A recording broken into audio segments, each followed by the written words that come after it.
Wait. Yo, did we just get an episode about two guys stalking the same chick to get some bread? Really, Acca 13, really?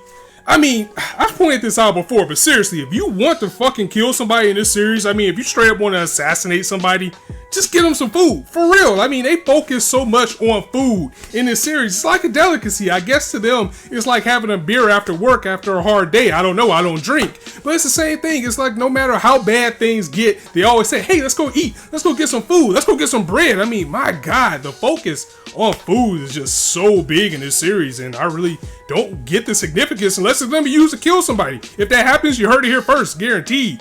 But anyway.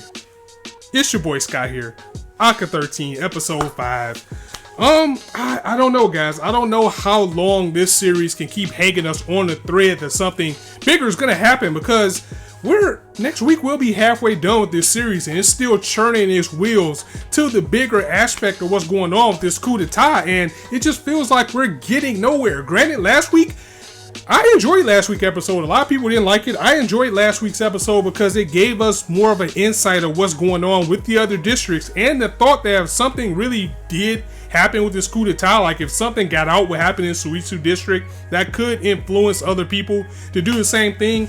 And we got a little bit of that in this episode too, with the district that Gene went to today by saying, you know, if other districts get power, then the smaller districts, the poorer districts are going to be in trouble. So here we're just worried about making sure we're good if something like that happens. So the seeds are definitely there. It's just nothing is going on in this series, and that's pretty bad. I mean, I'm a patient person.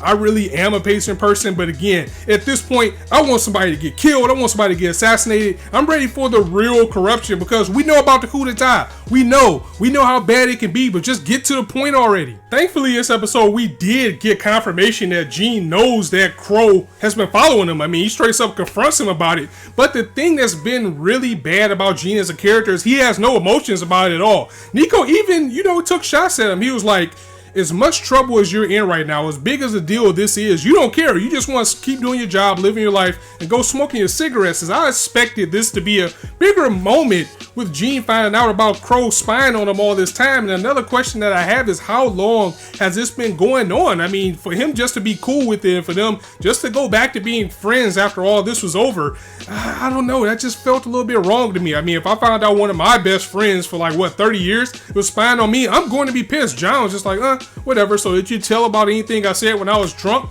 Which was interesting, because we see that he does have some type of admiration for Grosslar. So maybe he is a little bit hurt that Grosslar feels that he's behind this coup d'etat. But the bigger question is how long has this been going on? Because when Gene reported that, when Crow reported that Gene knows that he's been following him to Grosslar was like, well, okay, look, this is going to happen. You're still going to work for me regardless. So you can either tell him what you think you want him to know, or you can just simply keep being his friend, but you're still going to report back to me regardless. So I see that maybe Crow's in a little bit of a dilemma, because if these guys have been friends for 30 years, I think he's been trailing them since late high school or something like that. Then maybe this coup d'etat has been set up by, maybe it goes all the way back to Gene's parents, because they're dead. We don't know why unless they mentioned it and I just didn't get it. But it could go back that far, and maybe Eaze has been on him this whole time, is maybe carrying out his parents' wish. I mean, we still have that aspect out there that Gene could be the person behind this coup d'etat after all. But I just expected a little more impact. I expected him to be a little bit more upset to find out that somebody that he trusted was following him the whole time. And even Gene's in a little bit of a dilemma as well, because he has the agreement with Mabe to basically tell her everything that's going on with him going to all these districts, but he is keeping quiet about the riots and everything that happened to him in Suitsu. He was able to figure out that he had an inclination that Crow was following him, and Crow was a person that helped him. He figured that out. He also can't say anything to, I believe his name is Ilium, the guy that's within the 5 officers that's also helping Gene or believes Gene, because he was the one that told him, hey, we got somebody following you in Acca, and the person that's doing it, of course you're not going to notice. You don't notice too much, but it's somebody that you would notice, because I don't remember exact words, but it was something along the lines of this person has always been around you, so of course you would notice. So now he has this information that he's not sharing with everybody else. That's not making him look better overall. It's making him look a little bit more suspicious, but he is such a cardboard character, you can't tell if he gives a shit or not. He just wants to do his job. He wants to get transferred. He just wants everything to be over with. And I feel that in order for this series to make any type of impact, that aspect of it has to be bigger. I mean, at this point, he has to be the person behind the coup, or maybe his parents was. That's a good theory for this to even make sense at all, because right now all I see is this guy going around doing this job, knowing that people are corrupt, but still want them to do their thing, and people, by God, going ahead and getting some damn food whenever things get bad. And yeah, I mean, also, why is Grosslar in the next district that Gene has to go to? And the episode ends with him actually confronting them. So I guess we're going to get that next episode. That's the halfway point. So maybe things will pick up. But right now, I guess, I mean, it's a little bit too late to jump off the train. We're almost at the halfway point. So if you're still watching it by now, you might as well stick with it. But I can't honestly sit here and say that I've been blown away by this series. It is enjoyable. I mean, I do enjoy watching it. I like the music. I like the art. I like some of the characters actually too, but it's just like, what's up with this dude and smoking cigarettes everywhere?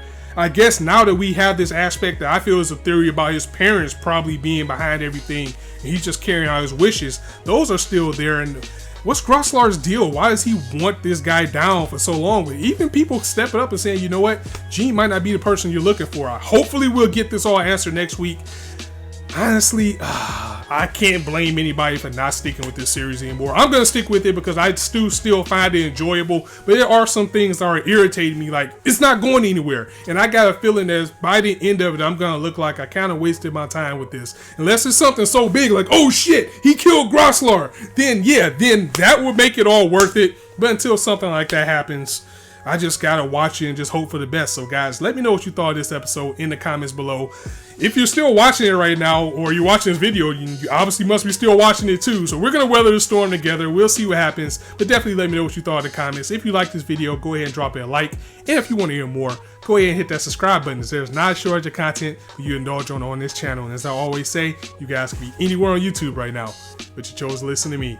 I really appreciate that, so thanks for stopping by. On that note, it's your boy Scott signing out. See you soon.